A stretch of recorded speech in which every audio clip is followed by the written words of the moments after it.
Vraiment, les amis de Weti, de Belgique, à l'RD Congo. Les Amis de Wechi, c'est le nom d'une ASBL, l'initiative d'un Congolais qui vit en Belgique. Il dénonce la mauvaise gestion de l'enseignement au Congo et pour inverser la tendance, il demande à ses compatriotes qui vivent ici en Belgique de se mobiliser. Reportage Saravis. Des amis de Wetalali. Des amis de Wetalali revient encore avec les léopards de la RDC. Bozo retourne avec le bureau. Oh, léopard, les anines. Les léopards, les agatés, les léopards, les jouer. Les léopards, les alliés en général. Tous les Congolais, tous les Congolaises. Nous sommes des léopards. Mais pour être des léopards, il faut être intelligent. Au début que les États-Unis, ils ont la Chine, le Japon, la Corée, la France, la Belgique, dans tous les pays émergents. Bato batombola lokumo ya kita ya mboka na bango ezali ba léopard. Les amis de Wetazali mokote. Toti kakoloba loba. Les amis de Wetazali modèle. Les amis de Wet c'est une école de verti. Azala ba verti belé. Ngonga yango Congolais tolingi koloba. Malamu motoka soka kufi. Na moma motazali ko sala mosala, ye warande tozali ko salir. Ye warande tozali ko détruire. Il n'est pas seul. Les artistes et comédiens, les artistes musiciens et tous les artistes en général. Ce n'est pas seulement de nous ici à RDC, même nos confrères des Africains, les grands artistes africains, Basali Wananasima, les amis de Wet, Bapé Sakambongo na Bango. Les autres ont comme on a que Batobazé Kosakana na classe, Tobo Sani que classe, il y a des alimentaires et développement. Biso artiste ya Congo. Congo Kinshasa, bolata biso ba mabakala, bosundole ya biso libakala, o biso to baby sabana ya mboka, o biso to baby sabana ya Congo, to baby sa éducation bana or biso to teyaka, mais bondi makayango te, libakala wana biso to kozwa ngo te, bona biso to ye ko soutenir les amis de Wetchi. Pour un programme na bango ya sika. Donc na katia ville ya Kinshasa pour na ko reconstruire mboka na biso.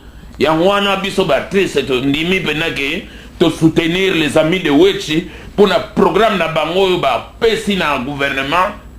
On ne change pas l'équipe qui gagne.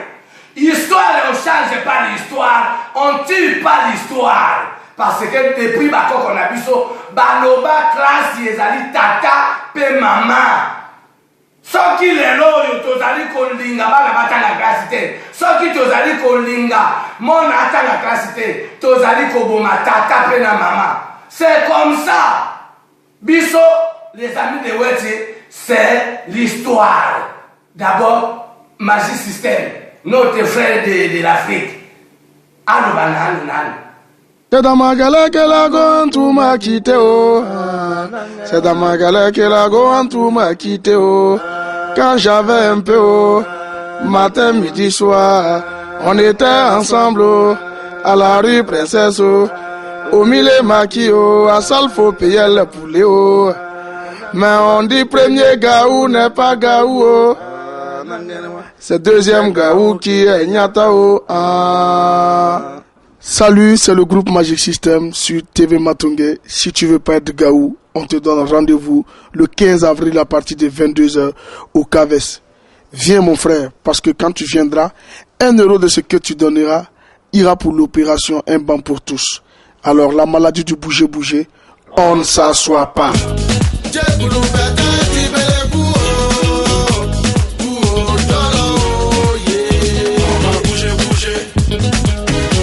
Depuis plus de 16 ans, les Amis de Wetchi sensibilisent la communauté internationale sur l'ampleur du désastre de l'enseignement en République démocratique du Congo. Après plusieurs années de guerre, la République démocratique du Congo tente de se reconstruire. La reconstruction passe par l'éducation. Regardez ce reportage tourné sur place à Kinshasa. L'accès à l'enseignement reste problématique. Renaud de Witt. Les amis de Weti, merci. Avec cette innovation, avec ce grand projet de Léopard de la RDC, nous allons lancer l'opération de collecte de fonds. Awa les maman ya kambo. Boso ko la déjà na Belgique. Bon moni ba pasteur ba telemi comme seul homme. Boso ko mona ba diaspora ba telemi comme seul homme. La communauté africaine se mobilise pour l'opération Un banc pour tous en faveur des écoliers de la RDC. Cette église est animée par le pasteur Tony Silassi, qui en présence de l'échevin XLOA pour le jumelage et du président de l'Union kassaïenne de l'extérieur, a mobilisé ses fidèles pour une contribution très importante.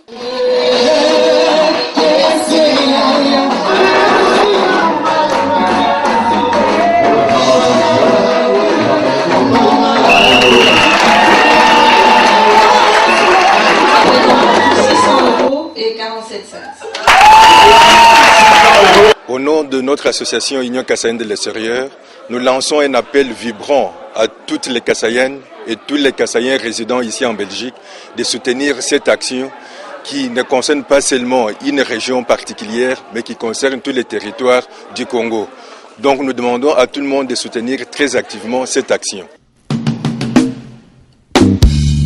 Souvenez-vous, le 10 juillet dernier, lors d'une collecte organisée dans le cadre de l'opération Un banc pour tous au terrain Camagnola, les pasteurs jumeaux promettent solennellement l'organisation d'une collecte de fonds au sein de leur église, l'église de la Source du Salut.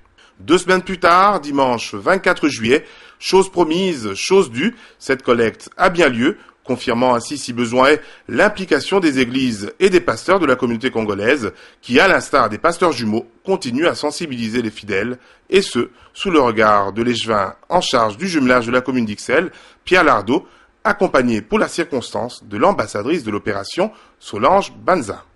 Après avoir fait l'apologie des valeurs chrétiennes telles que la solidarité et l'amour du prochain, l'heure est ensuite à la cotisation, et le moins que l'on puisse dire à ce sujet est que les prédications livrées par les pasteurs jumeaux sont loin d'être restées lettres mortes. L'église Source du Salut a bien voulu contribuer à cette opération Un banc pour tous. Le montant total est de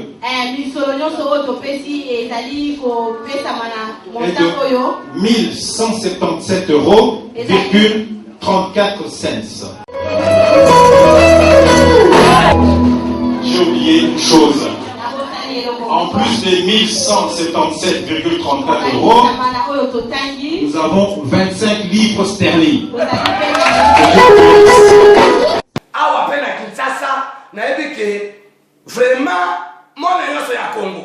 Maman maraîchère, maman vendeuse, papa homme d'affaires. Tiana boko awa. Awa ezali kamboya bolingo. Nous sommes des chrétiens tous, nous sommes des croyants, nous sommes des chrétiens. Ici, quand on parle des amis de Weti, c'est l'amour des prochains. Il n'y a pas de commentaires. Topé ça, et copé ça, Melayo. Les Français ont dit que donner, quand vous donnez, on vous donnera. Les amis de Weti Alobi, Pesa et copé ça, Melayo. Pour la Congo, on a biso dans l'ensemble. Donc, donner au léopard, contribuer pour la bourse des léopards. Bourse. Bana baza bébé, bana baza la difficulté à Kutanga. Bana batangi avec les amis de Weti, avec un projet de bourse pour les léopards de la RD Congo. Bana batangi et ceux qui bana batangi, ça dit que Congo et Tomwami Congo la vie avec léopard. Des amis de Weti, Congo et Tomwami. Ils sont venus nous voir et ils vont vous donner cette nouvelle. Ils ont sélectionné les élèves parmi vous et ces élèves, on va les appeler ici devant. Je laisse la parole à notre ami de Weti de choisir ses enfants. Avant de continuer, vous devez savoir d'où provient l'argent que nous amenons ici. Cet argent provient de nos compatriotes congolais qui résident en Belgique. Donc ce sont vos frères, regroupés en association. Des fois, on descendait dans des églises. L'argent de Mabonza, on prenait ça, on a ouvert un compte, on versait ça dans ce compte-là. Et aujourd'hui, on vous amène cet argent-là. Donc cet argent vient de nos compatriotes congolais résidant en Belgique qui ont bien voulu vous aider avec cet argent-là. Institut Bambou, oye! Oye! Voilà les 360 euros.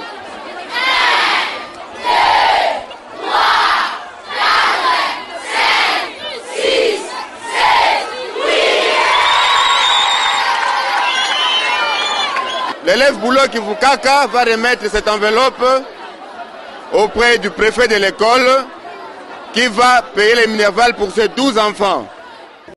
Na Kinshasa, la capitale démocratique du Congo. Campagne de sensibilisation pour la collecte de fonds pour la bourse à la léopard. Et par la mois d'août, yango to bandi, tozo koya bisika nyonso, mona nyonso ya Kisasa, ti 30 septembre. Donc toza mwana na ba marché, na ba église, bisika nyonso ba autorité. Na ebike ba autorité balingaka mingi likambo ya classe. Classe tokotika ka gouvernement ye mokote, pour même États-Unis, ezali pe kaka etonga ka boye. Même Europe, les Européens, les amis de Weti, je pense, depuis 1997, till 2017, bon, moi, ni bino la image, n'denge mosala et salemi. Ça veut dire que confiance, pour les amis de Weti, les amis de Weti, ça va gagner mon toté, mais à part la Zambio, ça veut dire que moi, mon cœur, on peut ça y est, il y a Azangi na Elipate, il y a Azangi na Mboma ya Koliate. Bah, il y a Ebana déjà, bah, si batanga. Bazali déjà fait pour ça. Il y a des amis de Wetipe, Bamosu Soupe, Basi Basilisa, Bazali fait pour ça. Bozo qu'on a la image. Ça veut dire que les amis de Weti, à Bani Makambo de l'autre, na projet Oyoya, Léopard, intègre, Bana ya Congo ya Mayele, Bande Konangai. Na ebe na zoko lo baboy. Fumu na boala. Ya André Kimbuta yango, Klimanzalo, l'homme social, le moment de Manifesti, na ebi ke tozoko ya, bokomo na biso na hôtel de ville. Kuna na prémature, et pas ya premier ministre. Ya binoti balanceze gouvernement ya Union nationale. En tout cas, les amis de Weti, tozoko ya pour la collecte des fonds. Pourquoi pas? Kuna na Kimbangiste, kuna na Nkamba, et pas ya papa Simo Kimbangu, tozoko ya. Pour nanaebi ke Kimbangiste elinga ezae papa Simo Kimbangu pe azali opar boyebi li solo ya Lumumba azali opar boyebi emeri papa ka président na biso ya Yambamboka papa Kasavubu azali opar papa président na biso ya Sena papa Kengo Adondo azali opar ma papa na biso Kondo Maréchal Mobutu azali pe opar. Et docteur de droit, papa Etienne Kisekedi wa Mulumba, azala ki pe léopard. Bongo Félix Kisekedi. Na l'assemblement kuna, président de l'assemblement, ba léopard pe bazan kuna, tozo koya na panier, awa eza intérêt général. Yesika tozo koloba Congo Congeza ya moto moko te, po ndenge tozo koloba boye. Na ebike kuna na catholique pa ya papa na biso Cardinal Mosengo. Tozo koya na colère na panier ya ba léopard. Po papa Mosengo poza léopard. Kuna na limité 8 mairie. Na kibomango na ministère même pas pasteur. Apporte le po mutombo kadongo. Tozo koya l'homme alange brûlé monoko na nzambe tozo koya. Pour la cotisation, pour la collecte des fonds ya ba léopard. Pour te dire que apporte le po mutombo kadongo aux appels léopard. Ce n'est pas n'importe qui. Papa Kiziami na Kibila. Ba léopard. Donc collecte des fonds tozo kolobabwe. Et à la majorité. Secrétaire général à la majorité présidentielle. Président de l'Assemblée nationale. Honorable Obel Mina Kunzaranzo Kumobale Maman Dadi Mina. Na parlement collecte des fonds ya ba léopard. Obel Mina Kutangi droit aux appels léopard. Nde tozo kolobabwe. Ngaye matata ponyo. L'homme en cravate rouge. Il est présent léopard. Il y a